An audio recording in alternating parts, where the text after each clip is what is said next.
कि हमारे 5 वायदे हैं, हम इन वायदों को पहले दिन पहली कैबिनेट मीटिंग में पूरा करेंगे। राहुल ने कहा 5 वादे पहली कैबिनेट में पूरे करेंगे। बोले कर्नाटक में नफरत की दुकानें बंद हुई, मोहब्बत जीत गई। कर्नाटक में कांग्रेस बहुमत से जीत दर्ज कराने के नजदीक है। रुझानों में पार्टी को 130 तक सीटें मिलती दिखाई दे रही हैं। इस चुनाव में कांग्रेस ने अपना पूरा जोर लगा दिया था, जिसके नतीजे सामने हैं। इसी बीच राहुल गांधी दिल्ली स्थित पार्टी दफ्तर पहुंचे। वो मीडिया के सामने आकर 6 बार नमस्कार बोले। कहा, सबसे पहले मैं कर्नाटक की जनता को, कांग्रेस के कार्यकर्ताओं को, सब नेताओं को और उनके काम को बधाई देता हूं। उन्होंने कहा कि कर्नाटक के चुनाव में एक तरफ सरकार के करीबी पूंजीपतियों की ताकत थी, तो दूसरी तरफ गरीब जनता की शक्ति थी। इस चुनाव में शक्ति ने ताकत को हरा दिया। यही हर राज्य में होगा।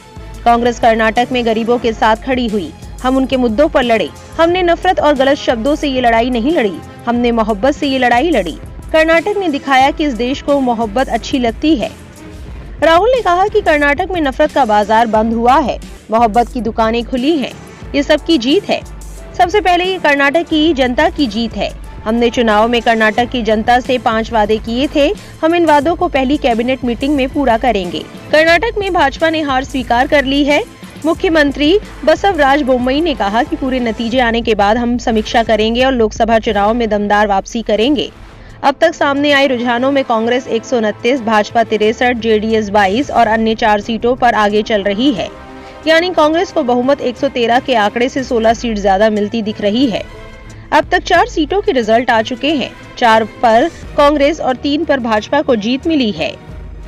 कर्नाटक विधानसभा चुनाव रुझानों पर कई लोगों ने प्रतिक्रिया दी है। एक यूजर ने लिखा, बजरंग दल को बजरंग बली बना देना, 91 गालियां, केरल स्टोरी, हिजाब, टीपू सुल्तान, टुकड़े टुकड़े गैंग, कर्नाटक को भारत से अलग करने की कोशिश की, कोरोना में हल्दी से इम्यूनिटी बढ़ने का मजाक उड़ाना, हल्दी किसानों का अपमान, इन सब के बाद ये नतीजा आया है।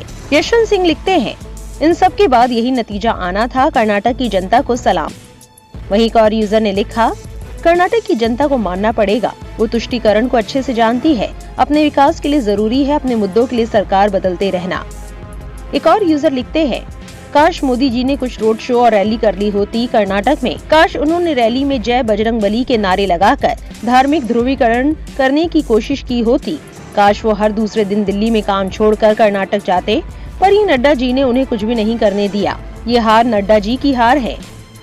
एक यूजर लिखती है, विकास चाहिए, रोजगार चाहिए, भ्रष्टाचार पर लगाम चाहिए, छोटे मंझोले औद्योगिक विकास चाहिए, देश की जनता को समझना चाहिए। आपकी क्या राय है कमेंट करके जरूर बताएं। हमारे चैनल को सब्सक्राइब करें, वीडियो को लाइक और शेयर करें, बेल आइकन बटन जरूर प्रेस करें ताकि इस तरह की हर वायरल न्यूज सबसे पहले आप तक पहुंच सके।